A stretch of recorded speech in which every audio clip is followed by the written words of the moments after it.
శ్రీశ్రవణ ఛానల్‌కి చిన్నారులందరికీ, శ్రోతలందరికీ కూడాను మరొక్కసారి స్వాగతం.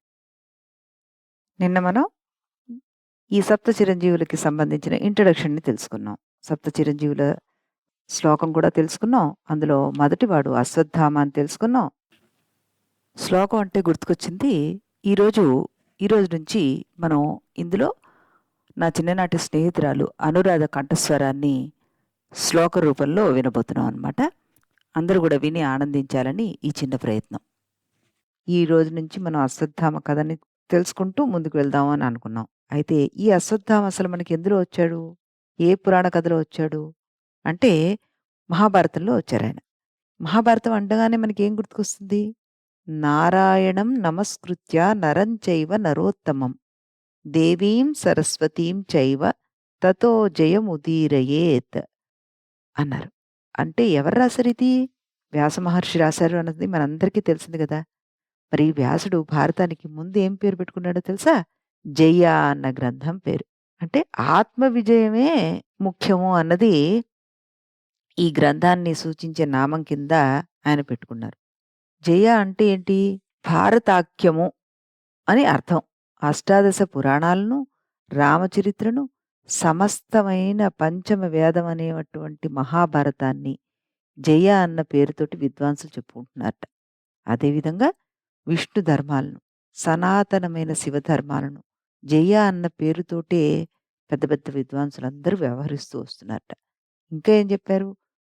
4 విధాలైన ధర్మ, అర్థ, కామ, మోక్షాలు అనే పురుషార్థాలను ఈ భారతం చెప్తోంది కాబట్టి దీనికి ఆయన జయ అన్న పేరు పెట్టుకున్నారు అని చెప్పుకుంటూ ఉంటారు మన పెద్దలు. కాదినవ టాదినవ పాది పంచ యాద్యష్ట కటపాయాది సూత్రాలను అనుసరించి వర్ణమాలలో జయ అన్న అక్షరానికి 8, 1 అంకెలు సంకేతకాలుగా ఉంటే అంకానాం వామతో గతిహి అన్న సంఖ్యాసూత్రం చేత 8, 1 అంకెలు అటు ఇటు అయ్యి 18 అయితాయనమాట. అందుకే భారతంలో 18 పర్వాలున్నాయి. మళ్ళీ 18 గీతా అధ్యాయాలు కూడా ఉన్నాయి మనకి. ఈ రకంగా ఈ భారతం గురించి మనం చెప్పుకుంటున్నాం గదా! అందులో ఒక పాత్ర మనకి ఈ అశ్వత్థామ. అసలు ఈ అశ్వత్థామ వెనకాలున్న రహస్యం ఏమిటి? ఈ అశ్వత్థామకి భారతంలో అంత ప్రాముఖ్యత ఇచ్చి చిరంజీవిని ఎందుకు చేశారు? ఇవన్నీ కూడాను మనం ఇప్పుడు తెలుసుకుంటూ ముందుకెళ్దాం. చక్కగాను ఈయన ప్రతి చోట ఒక్కొక్క శ్లోకాన్ని పెట్టుకుంటూ మనకి చాలా సులువుగా ఉండే భాషలో చక్కగా ఈ పుస్తకాన్ని అందించారు. మనం దానిలో కథను తెలుసుకుంటూ ముందుకెళ్దాం. ద్రోణాచార్యుడు అంటే మీకు తెలుసు కదా! ద్రోణాచార్యుడు అంటే పాండవులకి, కౌరవులకి గురువు. అయితే ఆయనకు ఓ భార్య ఉన్నారు. ఆవిడ పేరు కృపి. వాళ్ళిద్దరికీ ఈశ్వరుడి అనుగ్రహం వల్ల అశ్వత్థామ జన్మించాడు. అశ్వత్థామ రుద్రాంశ సంభూతుడు. ఈయన మనం అనుకున్నట్టుగా సప్త చిరంజీవుల్లో ఒకడు అని చెప్పుకున్నాం. అయితే అసలు ఈయన ఎక్కడ పుట్టారు? భరద్వాజ మహర్షి గంగానది ఆవిర్భవించిన పవిత్ర ప్రదేశంలో నిరంతరము నిష్ఠాపరుడై ఏకాగ్రంగా తపస్సు ఆచరిస్తున్నాడు. ఎవరు? భరద్వాజ మహర్షి. ఒకనాడు ఆ మహర్షి గంగానదిలో స్నానం ఆచరిస్తుంటే అదే సమయంలో అక్కడ ఘృతాచి అనే ఒక అప్సరస జలక్రీడ ఆడడానికి ఆ నదిలో దిగారట. అయితే గాలి గట్టిగా వీయడంతోటి ఆవిడ ధరించిన వస్త్రం కొంచెం అటు ఇటు అయింది. అప్సరస కదా!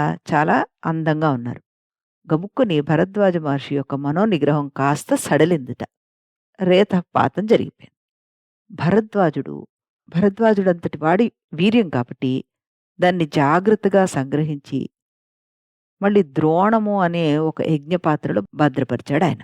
మహానుభావులకి సంబంధించినది ఏది కూడాను ఊరికే పోకూడదు. అందుకని భద్రపరిచారట ఒక ద్రోణంలో. మరి కొంతకాలానికి ఆ ద్రోణ గర్భం విడివడి బృహస్పతి అంశంతోటి ద్రోణ అన్న కుమారుడు జన్మించాడు. ద్రోణము అంటే ఏంటి? యజ్ఞ పాత్ర అన్నమాట. ఆ పాత్రలోంచి ఆయన పుట్టాడు కాబట్టి ఆయనకి ద్రోణుడు అన్న పేరు సార్థకమైపోయింది. ద్రోణుడు అగ్నివేశుడికి శుశ్రూష చేయడంతోటి అంటే ఆయనకి శిష్యుడిగా ఉండడం మూలంగా ఆగ్నేయాస్త్రమే కాకుండా అనేక అస్త్రాలన్నిటినీను నేర్చుకొని దాటి ప్రయోగము, సంహారము, రహస్యాలు ఇవన్నీ కూడాను అవగాహన చేసుకున్నట్ట. అంటే శస్త్రవిద్యంతా నేర్చుకున్నాడు. మరి కొంతకాలానికి తన పితృదేవుని అనుమతితోటి కృపాచార్యుని సోదరి కృపి అనే ఆవిడ్ని వివాహం చేసుకొని గృహస్థాశ్రమాన్ని స్వీకరించాడు. తర్వాత ఏం చేశాడు ఈ ద్రోణుడు? పరమేశ్వరుడి గురించి నియమ నిష్టలతోటి తపము ఆచరిస్తే అతని తపస్సుకు సంతోషించిన పరమేశ్వరుడు ఏం చేశాడు? "నీకేం వరం కావాలో కోరుకోవయ్యా" అన్నట్ట. అప్పుడు ద్రోణుడు, "ఈశ్వరా! ఓటమి ఎరిగనివాడు, అజేయుడు, బలపరాక్రమశాలి, మహాయోధుడు, అతిరథుడు, నీ అంశతో కూడినటువంటి ఒక్క పుత్రుణ్ణివ్వవయ్యా" అంటూ ప్రార్థించాడు. మరి పరాత్పరుడు ఇంత నియమనిష్టలతో తపం ఆచరించాడు కాబట్టి, అలాగే కానివ్వంటూ చక్కగాను ఆశీర్వదించి అంతర్ధానమయ్యాడు. అనతి కాలంలోనే అంటే కొంతకాలంలోనే ఆ దంపతులకు అశ్వత్థామ జన్మించాడనమాట. జన్మించగానే ఆ శిశువు ఎలా ఏడ్చట? ఉచ్చైశ్రవ శబ్దంతోటి సమానమైనటువంటి గంభీర కంఠస్వరంతోటి రోదించాడు అన్నారు. అంటే ఉచ్చైశ్రవము అంటే ఏంటిది? మనకి పాల సముద్రంలోంచి వచ్చింది కదా ఒకటి గుర్రం తెల్లటిది. అదనమాట. దాని కంఠంలాగా అది ఎలా అయితే అరుస్తుందో అలాంటి గంభీర స్వరంతోటి ఏడుచెట్ట పుడుతూనే. అప్పుడు అశరీరవాణి ఏమని చెప్పింది? అశ్వస్యేవాస్య యత్స్థామ నదతః ప్రదిశో గతం అశ్వత్థామైవ బాలోయం తస్మాన్నామ్నా భవిష్యతి. ఈ మాటలు ఎక్కడి నుంచి వచ్చాయి? ఈ మాటలు అశరీరవాణి పలికిందిట. అశ్వత్థామ పుట్టగానే ఈ అశరీరవాణి ఇలాంటి వాక్యాలు వినిపించింది. మరి వాటికి అర్థం ఏంటో మనం ఇప్పుడు తెలుసుకుందాం. భూమిపై పడుతూనే అశ్వస్వరంతోటి రోదించడం వల్ల ఈ శిశువుకి ఇప్పటి నుంచి అశ్వత్థామ అన్న నామధేయంతోటే ఇతను సుప్రసిద్ధుడు కాగలడు అని ఆదేశించింది. అప్పుడు కృపి ద్రోణాచార్యులు ఈ అద్భుతానికి ఎంతో ఆనందించారట. తమ వంశం పునీతమవుతుంది అని భావించి వాళ్ళు ఆనందించారు. తర్వాత ఏమవుతుంది? మనకి ఆది పర్వంలో ఏమవుతుందో, ఈయన ఎలా పెరిగి పెద్దవాడయ్యాడు, ఏమేం చేశాడు అన్నది మనకి మహాభారతంలోని ఆది పర్వంలోంచి చెప్పడానికి కవి ప్రయత్నం చేశారు, రచయిత.